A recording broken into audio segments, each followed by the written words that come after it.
Voilà, topesi bino mbote mingi bazwi libaku ya kolanda bongo émission na bino masolo ya mboka ezali oyo nyonso ezali koleka bongo na mboka na biso République démocratique du Congo nde totambolaka nde bomoni décor échangé lisusu tozali quelque part dans la ville province de Kinshasa toye potokutana na mwana mboka moko potobetana ye masolo ya actualité pe mosala oyo ye azali bongo kosala ye wana bozali komona kombo na ezali bongo ndeko Eric Kindambu pona bato bayebi ye ekozala occasion malamu ya koyeba lisusu mingi mais pona bandeko bayebi ete tala occasion malamu epesa meli bino po boyoka ye boyoka lolenge kani jeune oyo azali ko réfléchir na oyo etali lolenge ya etamboli ya mboka na biso République démocratique du Congo et puis apport na ye considérable bokoyoka yango lelo pona oyo etali bongo avancement to pe développement ya mboka na biso République démocratique du Congo. Eric Kindambu azali nani azali penza na ba casquette ebele azali bongo président ya Fekotai ezali fédération congolaise ya Taïdjichou mais azali pe homme d'affaires azala ki pe candidat na ba élection oyo esila ki bongo koleka voilà ba casquette nyonso yo homme d'affaires so to nito bakisa nde toko exploiter moko poto yeba ele susu mingi koleka Ndeko Kindambu mbote na pe boyimala mbote merci beaucoup ndeko nayebi ko nyokwa ma pona koloba lingala mais on va faire un effort na nyokwa ma tenga na mona kin comment ça na nyokwa ma voilà d'entrée de jeu ni no koyebisa ba kinois to pe ba congolais nyonso bazali kolanda non na kopesa ba mbote eza sengo pona nga ko ya na plateau ya émission oyo poto kabola un peu ba question etali mboka ba question etali actualité na biso c'est un plaisir pour moi na pesi ba mbote ya ko ya manga na banda kuna bango voilà avant to que indépendant na obat bayebelo mingi présentement ezali président ya Fekotai mais ozali homme d'affaires alors nangi to banda wana na ki homme d'affaires na yo en tant que jeune tant oza kotala climat ya ba affaire na mboka na biso République démocratique du Congo ndenge makambo ezali kotambola na est-ce que zo mona te RDC et kopesa ba entrepreneur posa ya koya to ezali kopesa ba entrepreneur posa ya ko ba meka kutoya te ezali ko benga na bango. En fait, il faut retarder makambo de deux volets. Premier volet, nous avons des entrepreneurs nationaux au mboka leti biso au to salaka ba fera et puis ils ont ba hommes d'affaires étrangers donc opérateurs économiques ba outil banda ba ko sala ba fera. Alors le climat des affaires est à deux niveaux. Il faut d'abord que climat affaires est à la viable du point de vue national. Donc bato ba oyana ba homme d'affaires on est bato za. Ne ba okendo luka bango ba loba ah tala opportunité 1 2 3 ils en mboka. Tout comme bango pe ba kota la bino opportunité o toko ya kusala. Alors climat wana toloba solo ezapena stabilité. Parce que d'abord place ba faire ezalaka ba ndekolo mon français ba lobaka l'argent n'aime pas le bruit ni la lumière. Donc makelele wana ezaka makelele ya wendete makelele ya masasi. Makelele ya nungu ya koswana.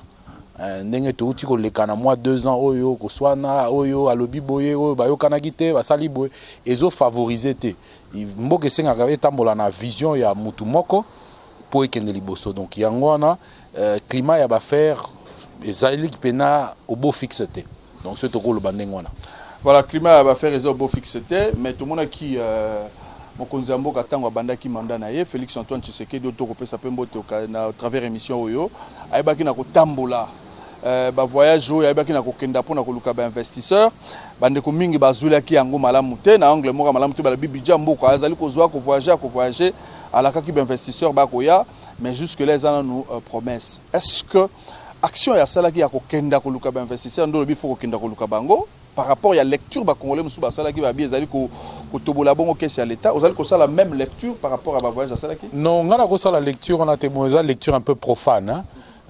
Bon, le chef de l'État sera voyager les autres la caisse à l'État, ce n'est pas ça le but. Chef de l'État a un budget de souveraineté et permet à effectuer ma mission. Mais ma mission on est à but.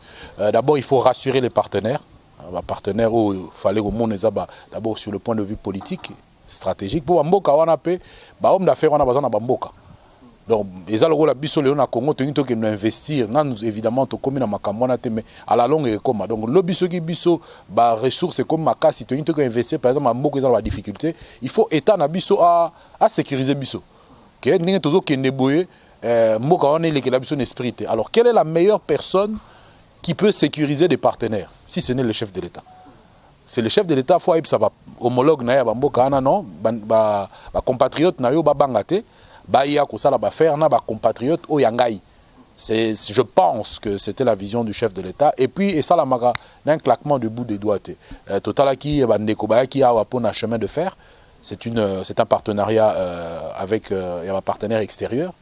Pour bon, peut-être mais il y a des Congolais qui ont milité pour Nagosa Lisailo Kouana. Donc, on ne peut pas voir les résultats en un seul jour. Il y a on a le bara difficulté tout ça TV mal utilisé Zamabe. Parce que il faut qu'on ait la place tout ça. Ceux qui sont là que bon, l'aura chef d'État la visite de mise en confiance. Donc c'est maintenant où il a dit allez, bon, on va de la non, non, non, non. Il y a des conditions, il y a des préalables, il y a des prérequis. Et sur le moniting à niveau, il y a eu même un changement de gouvernement. Ça veut dire qu'il y a des choses qui vont être faites. Maintenant, ce n'est pas que ça où il y a problème. Il y a aussi le problème politique où ils ont posé vraiment difficulté dans l'avancement. Alors, tout le monde peut avoir difficulté à faire Yozali homme d'affaires. Est-ce que un Congolais facilement par rapport à Bamibé qu'on a vu sur Mboka par rapport à l'impôt, taxes, ça va permettre bino investissement facilement. Topé ba loi monsieur Yozali faut essayer un peu à rota la moké. Non, en tout cas côté ba loi na ko lo baté on a des problèmes. Application na ngondé. Problème toi na ngozaka application. Il y a un état de droit. Parce que d'abord en tant qu'opérateur économique dans le secteur de l'automobile, pour Ngaï Naza, d'abord, première casquette d'affaires dans le secteur automobile, évidemment, d'autres aspects aussi des affaires au Nakotara, mais au Batubaye Belinga Ming, dans le secteur automobile. Le secteur de l'automobile est un secteur de la croissance. Baye Baramboka, Oyo, et comme il y a un développement, tant que Batuba, comme Mosumami Tukayasika. La population est comme normalement. Osoma mutuka totiki marambo ba volant droite totiki marambo ba catch totiki marambo seconde main hein c'est comme que mutunyo so ndenge yo zaliawa ozalaka na moi salaire no ekitaka na banque ba bankariza yo salaire wana zo permettre aux crédit sur crédit auto donc aux mutuka na yo comme futa malé mais on a peke ba mituke belé kolongwa na nzela or lelo mutuka ezaka luxe. Okay? Alors, ils ont le luxe, pourquoi? Parce que l'économie ils permet de que les foot à un certain niveau. Donc, le rôle dans le secteur est comme compliqué. Et puis, deuxièmement, il y a une concurrence déloyale. Où ils ont ça dans le secteur wana. Au moment où batu, baza expatrié, intérêt na bango ezali banda, bagoya, bango ne bagope ça va marché où ya minene. Biso peut aux opportunité va marcher mususu mais heureusement, je pense que le chef de l'État a compris qu'il fallait d'abord lutter contre la corruption. Parce que vecteur surtout côté dans le secteur wana sokoza mutu makasité en tout cas ça moi passi. Alors que la loi est claire, hein, la loi dit il faut privilégier les nationaux. Mais si kotala nanu exercice wana ngai na uti na ba multinationale. J'ai travaillé pour Nissan, j'ai travaillé pour Mercedes et enfin, j'ai créé ma propre structure. Alors tant au bandiga web non, structure ne faut en expérience à 5 ans. Non, alors, si vous avez personnalité à ma capacité, vous avez networking à ma capacité, tu vas avoir du mal à t'en sortir. Mais même à ça, il y a d'autres formes de difficultés. Les lots, marché belé à l'État, ils ont redirigé non pas vers des sociétés nationales, mais vers des multinationales, Oyobazo, ça a profit. Certes, bazo engagé, compatriotes, mais sur la marge salarial ou bazo foot ba compatriotes pour excuse non tu employeur ba congolais oui mais sur ta marge salariale na bango masse salariale na bango pardon na masse de capitaux redirigés vers bamboka na bango tu vois alors que ceux qui payent un congolais les restes des bénéfices et vous allez réinvestir toujours na Congo les lots structure le là où yanga un moto ezali au soko zaleki vraiment ndenge tozako planifier ngo il nga gezala dans toutes les provinces du pays. Mais au Kaka, la province, ils ont représenté dans la multinationale étrangère. Il y a un chef de l'État dans la démarche, on les a bien, mais à ça la peine de connaître chef d'État, toujours na homme d'affaires concerné dans la biloko. Alors, Eric Ndambo, homme d'affaires, casquette auto, je suis exploité tout à l'heure, bien sûr, ma question, M. Koya, tout au long de l'émission. Mais je me demande, dans la casquette homme d'affaires, ça te va déjà très bien. Mais au Kéromi Koti, ça sous un sport. Fécotaï, Fédération congolaise ya Taïji Chou. Alors nous allons comprendre similitude ya nene olongo na ba faire na yo ke kota suna sport. Et yaki na ndeni idana. Bon, exactement que exactement que côté en sport, nazaki déjà en sport parce que naza pratiquant ba arts martiaux depuis au moins.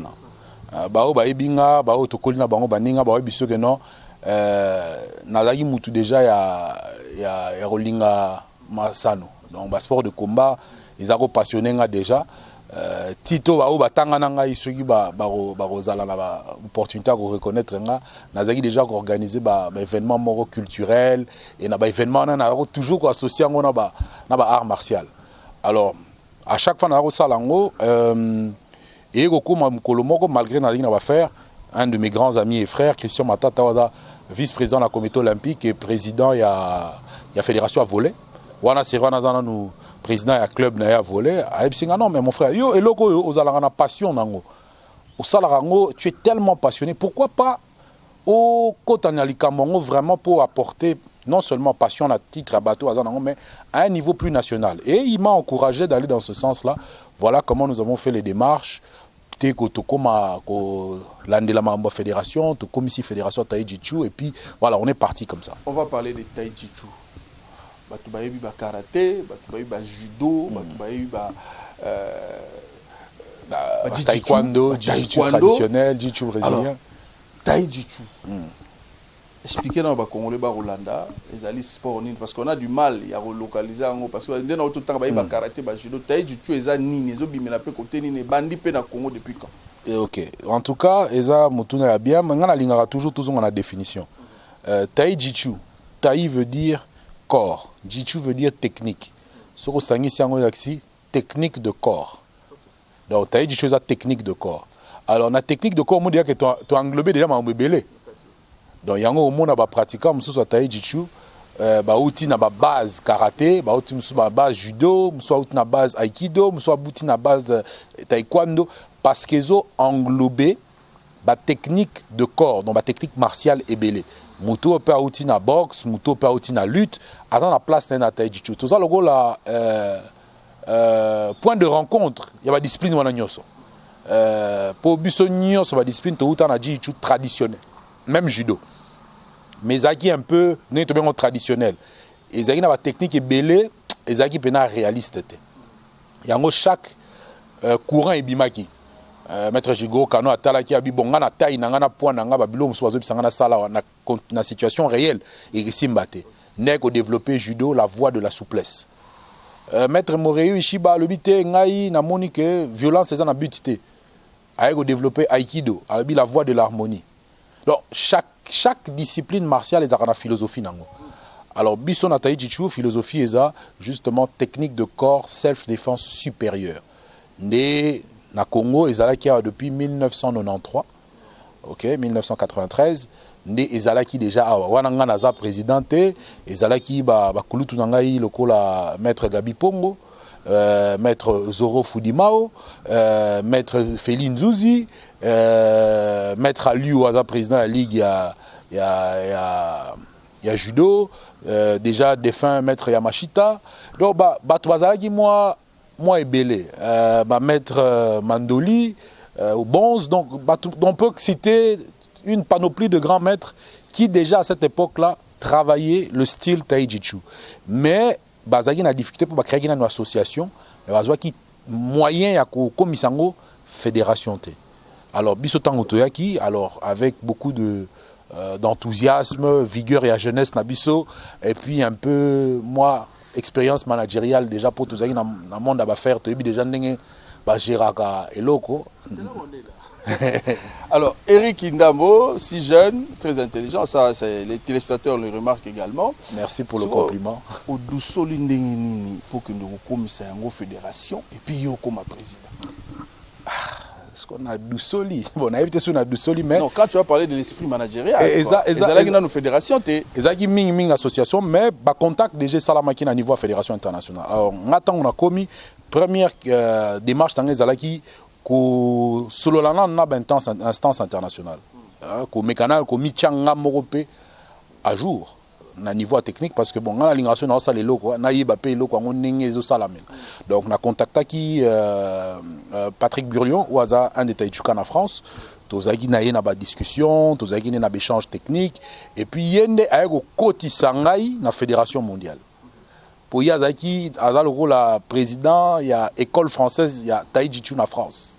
Alors yende azaki premier contact nanga. Donc à partir na ye Patrick Burion ne na ko kutana na fédération mondiale na ko solana président Laurent Larivière ne ayeko pesa biso mikanda ya reconnaissance en tant que pays membre ne na mikanda wana Toyako Koutana, Excellence Willy Bakonga, Mtazaki ministre à sport à cette époque-là, et on lui a exposé la question. Nengar Olobi, bon, il a été très flatté par l'esprit que représentait la discipline, et il n'a pas posé beaucoup de résistance. À Tsengagibiso, un certain nombre de conditions. Oh, il s'est Maranaba. Discipline Nyo Swenge comme la Fédération à Congo, ils en ont un critérium. Alors, tant qu'on a mon critérium, on les a respecté, partant de là, Sabiso arrêté ministériel na agrément oyo to comment il faut fonctionner nango. Et effectivement on nous a donné il y a les 2 ans d'installation et puis les 4 années oyo faut au sala mandat na yo et on a commis fin mandat d'ici l'année prochaine 2022. Voilà, en 2022 ça sera fin mandat donc aux Bayango mais surtout bito to anticiper tout ça la mois bilan. Na bi que ça mois passé comme ça il a bilan. Mais ndenge yo mo ozomone la penza bilan na yo ezani positif ou négatif? Nega le beza passi. Eza passi po wana ngai so na vania na komisa la bilan na ngamoko ekesimba te. Malamu kutu tuna baklete. Botuna bango. Wana mieux. Botuna pe bazaka pembe na ngate po wana ezala pe jugement ezala moi na tendance ko wana bazaka ko kende bino boza ba journaliste. To sala yango, to sala bango. To organiser un deuxième numéro au to ela yo ata ba vidéo mais bo sala pe ya kinte bo sala ya ba province ya ba province mingi pesa bien. Eza déjà taille du chose déjà installé na République Bobia. Bino bo sala pe fort wana et que c'est pelisanga pe pona ba soki parce que je ne peux pas me déplacer partout.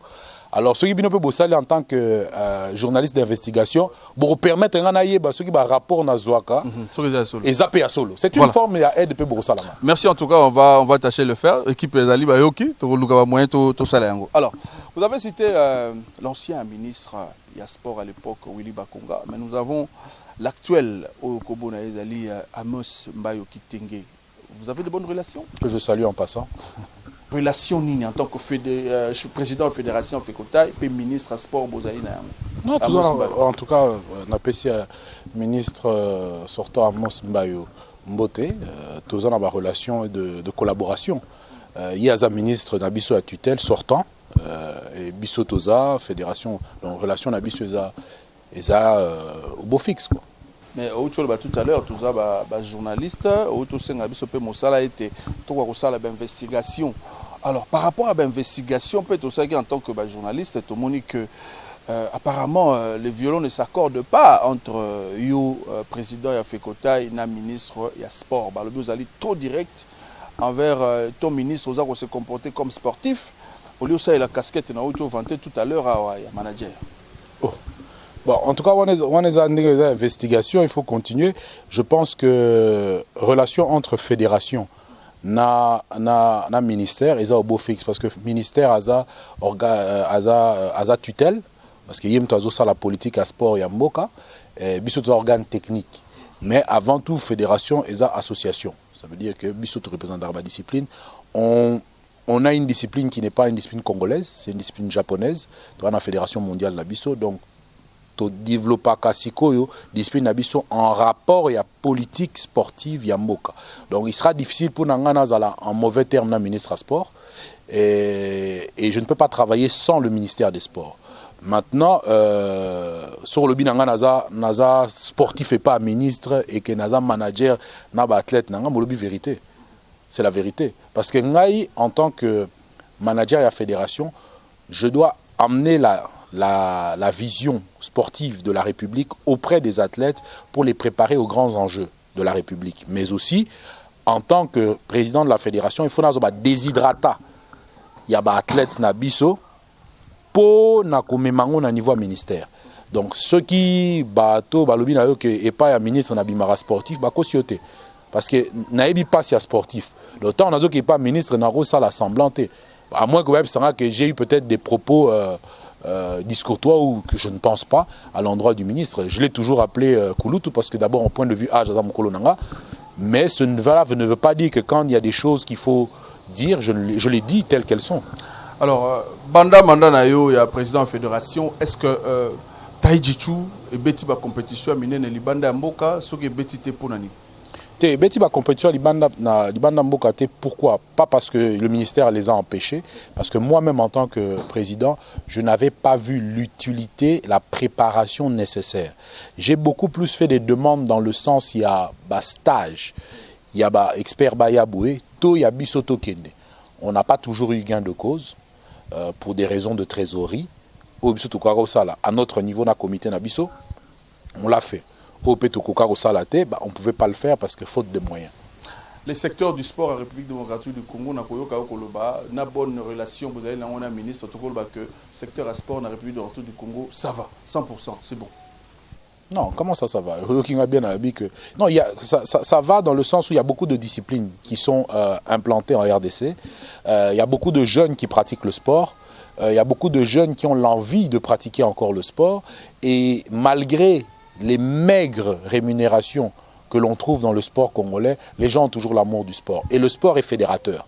Donc je pense que on a vu le chef de l'État se déplacer dans les stades de football pour aller assister l'équipe nationale. Ça montre que le football, non pas le football, mais le sport en soi est fédérateur. Il a reçu l'équipe de basketball, il est allé au combat de Junior Makabou. Donc le sport a une place importante en RDC. Maintenant, est-ce que le sport a résolu le problème d'Angonioso? Je ne pense pas. Parce qu'il y a encore beaucoup de choses à faire. Comme quoi, par exemple, au Simba na sport, Nini, par exemple, l'organisation. L'organisation, il y a un grand problème d'organisation, il y a un grand problème de vision qui est dans le mouvement sportif et dans la gestion du sport. Et puis, il y a un problème d'hypocrisie.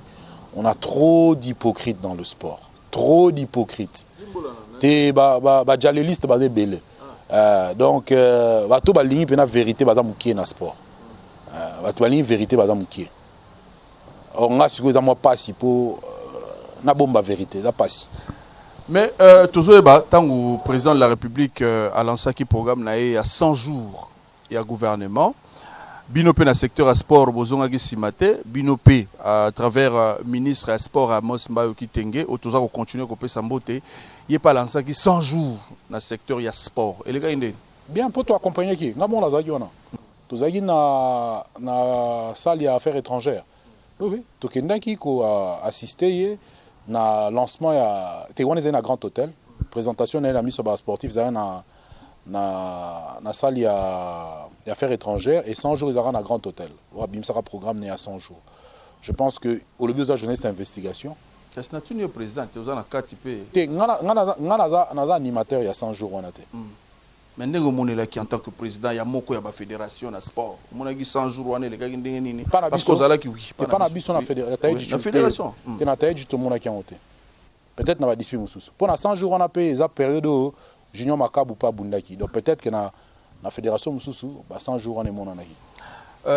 Na niveau ya bino ya fédération ya Fekota, tant hôtel la fédération mususu Fekofa, Fekoba et tout. Bolobarani basala rabino injustice to bozana no bana il faut bokola to bozani na ba demande ya kosala bongo na autorité publique. Bon moi na mutuazate. Na mutuaza moi na lobara toujours moi je ne viens pas ici condamner les gens. Na lobara tozana papa.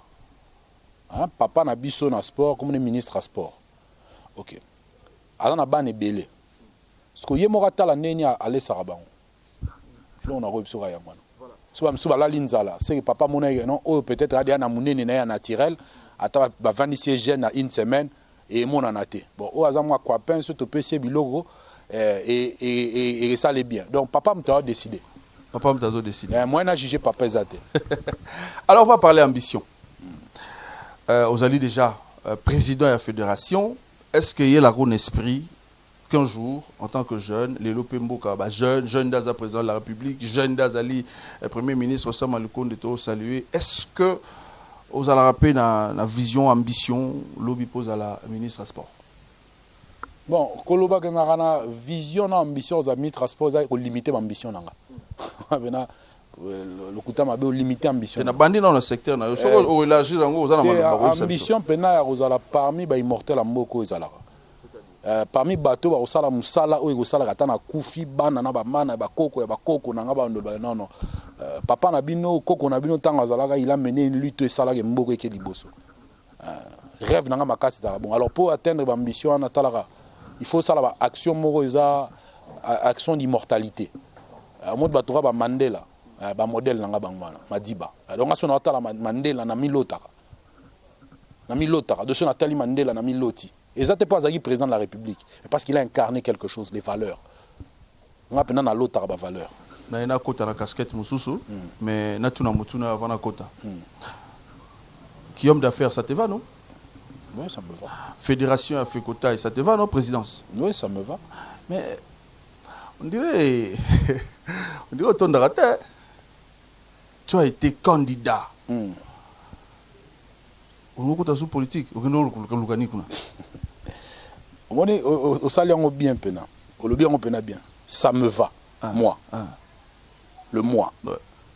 Maintenant, ça ne va pas aux autres. Aux autres qui? Mais les gens qui trouvent que je peux apporter un plus.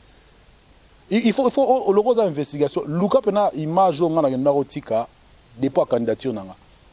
Je suis parmi les rares au narotika dépôt à candidature sur tali population narotika pour na dépôt. Bon, en tout cas, je na sala autocritique nanga. Peut-être que c'était pas assez. Mais en tout cas, moi j'ai été visité plusieurs fois par ma communauté. Pour mon le député de la communauté. Dans la communauté sportive, non. On veut quelqu'un comme toi aussi. J'ai eu beaucoup de difficultés à me décider. Mais en fin de compte, je me suis dit, il ne faut pas être... Je ne suis pas parfait. Hein. Vraiment, les téléspectateurs, je joue ici la casquette de l'homme parfait. Non, naza erreur en tant que moutou. Mais tout le monde a qualité dans et ça la batum sous peu non. Tout peut no meka. Alors le fait que j'ai été candidat dans la circonscription de Lukunga lorsqu'on a récupéré les bulletins, les témoins, on est arrivé jusqu'à 9000 voix. Mais pour des raisons de convenance personnelle, je n'ai pas voulu aller à la Cour suprême. Donc j'ai trouvé que c'était une expérience. Et j'ai accepté cette expérience, et je me dis il fallait apprendre. C'était notre première expérience en tant que candidat, pas en tant que acteur politique. Na souligné bien. Pour quand ça non l'amga na tongo OK bani politique. Alors tant ce que ça là que na ina tuna non élection ngo ndenge le kako sepela na to sepela na ngote ba voir le mieux na 9000 voix na yo utika ngo kende bongo entre temps za sala ngo pona yo te pona bato mususu normalement il fallait réclamer parce que bato na so na za mutabere kaka na pe mutabere pour quand de côté yi pe moi décourager côté pardon mutu sepela une élection ngote te na sepela na traitement ya ba aspect mususu élection te so na sepela na ngote ngana kete pona na sepela na ngo ngona kendaki machine à voter technologique. Bon, en tout cas, on a une machine à voter, une machine à imprimer. Donc, OK, au fini, bouté imprimé, et l'on y a candidat, OK, tu as une urne. On a une machine à voter. Pour machine à voter, au fini, et bimité, quelqu'un mon place pour comptabiliser. Or, on a bimi ça pena bulletin nangai, na chang. Et puis, on a élection il y a à refaire. Mais, élection n'a se permettait qu'il y ait alternance. Tout le monde a dit il y a eu un président sortant et un président entrant. Donc, on a une histoire à Moka. Ce n'est pas la meilleure des élections, mais c'est l'élection qui nous a permis l'alternance. Donc, je ne peux pas cracher dans la soupe. Donc, je crois que vous gardez bon souvenir. Je garde le bon souvenir. Alors, au lieu de nous faire un bateau, ce que c'est là que Eric Ndambo, peut-être on a habité l'ambition de Zakaka, on postuler les sous-sous en 2023 toté. Mais ce que c'est là que côté na katia politique, il y a bien que Zobo a commis bien acteur politique. Mais ce que c'est côté comme des acteurs parce qu'on comme tu n'as bien boité, n'a bien que Batouba quand que je suis tombé en politique comme un cheveu dans une soupe. Bateau ba bien biso, ce qu'on connaît au fouet au talague. Na oumeli les logos. OK. Alors ce que comme aux Wakaisika yango ya représenté un peuple. En tout cas, on a vu que ceux qui parlent, ceux qui parlent, ils sont vraiment pour la loi. L'application des lois. pas que ça la nouvelle loi mais la loi qui toko déjà dans mboka ko senga ka application pour parlementaire musa na eza non seulement la production des lois qui permettent l'avancement de la République mais aussi le contrôle parlementaire sur l'action du gouvernement.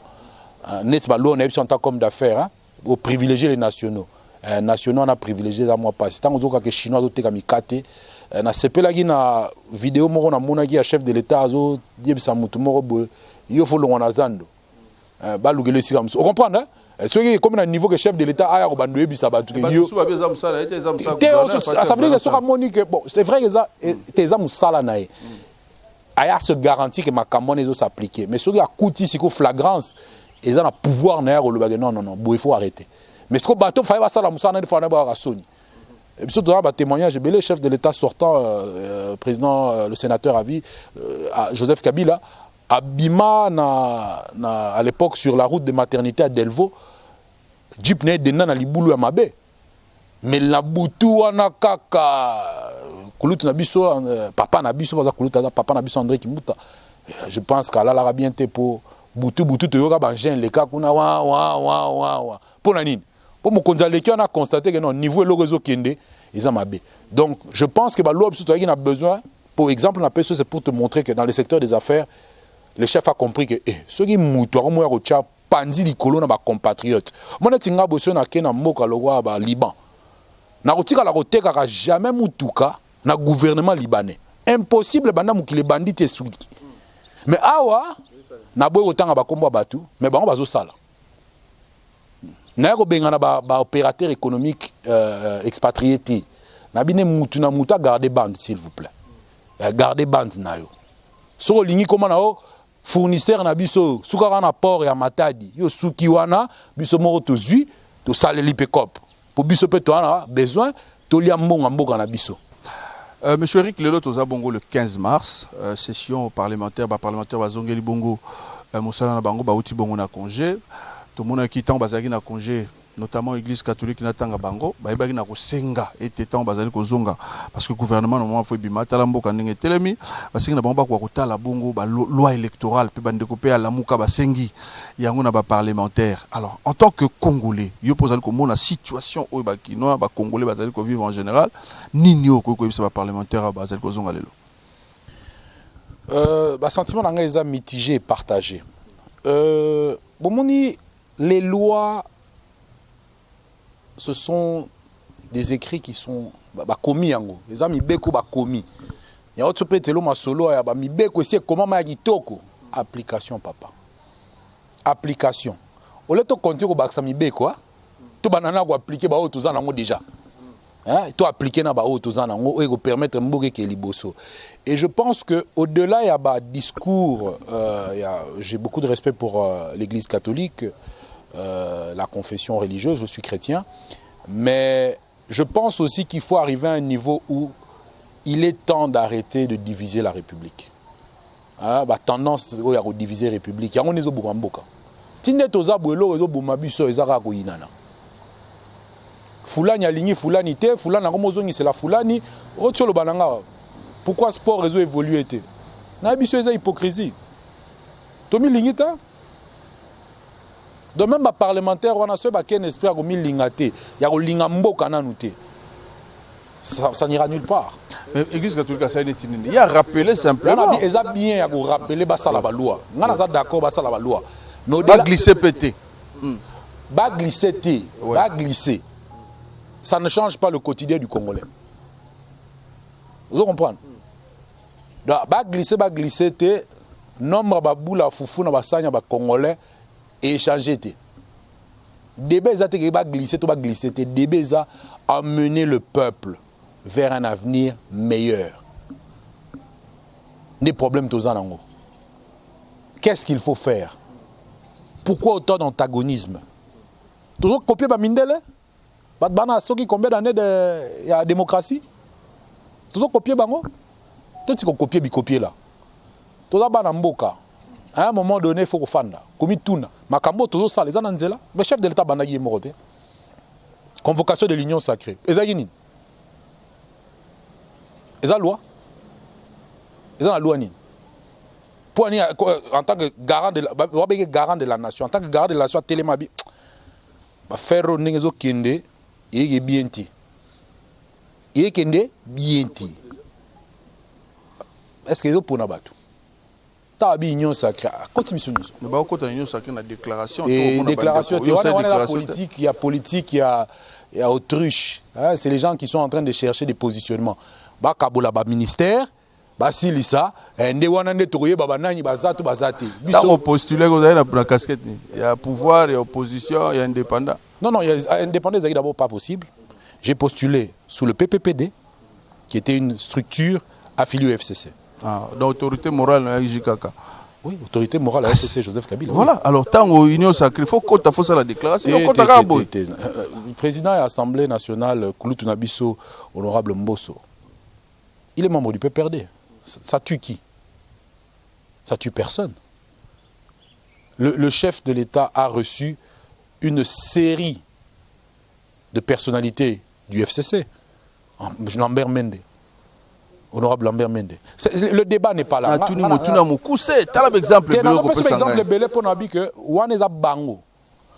Personnellement, je n'ai pas besoin de la TV, na union sacrée. Union sacrée, c'est quoi? C'est pas un regroupement politique. Statut Nangozani. Vision à chef de l'État. Vous comprenez, hein? Ça veut dire que... Continuera ta vision. Ta vision à chef de l'État dans le sens où il y a un problème.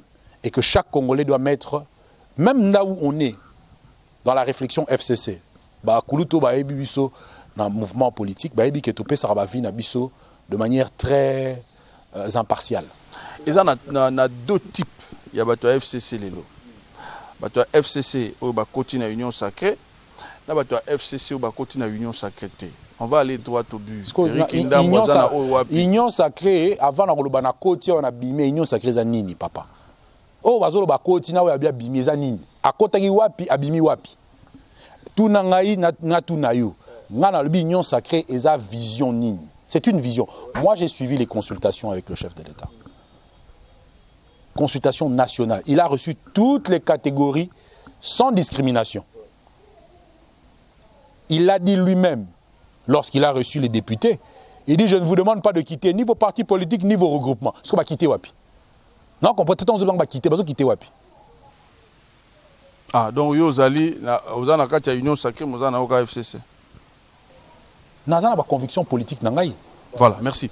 On va terminer avec l'actualité. Et vous avez le dernier point où il y a aussi Masolo et Mboka Lelo, parce que vous avez leader d'opinion. Bandeko belé bas sportif bayo kakayo. Likambo eza kolobisa bato belé. Eza likambo ya mangwele. Wana lobia na lingala. Vaccin anti-Covid. A on a Kinshasa et yaki ministre ayambaki yango lelo sauf imprévu. Na habité ndo zwaki yango déjà. Lelo le 15. Alors, on a un point de vue pour bandeko belo bayo kakayo, na yebi ke bayo kakayo, na yoka déjà ba témoignage belé ke bayo kakayo oyo lobaka, na yebi ke yo avant lobana bango ko réfléchir laxi bango nzela. Eric Ndambo, oui ou non face il y a vaccination, il y a un vaccin anti-Covid. Vous êtes d'accord ou vous êtes d'accord? Face au vaccin anti-Covid, je suis d'accord.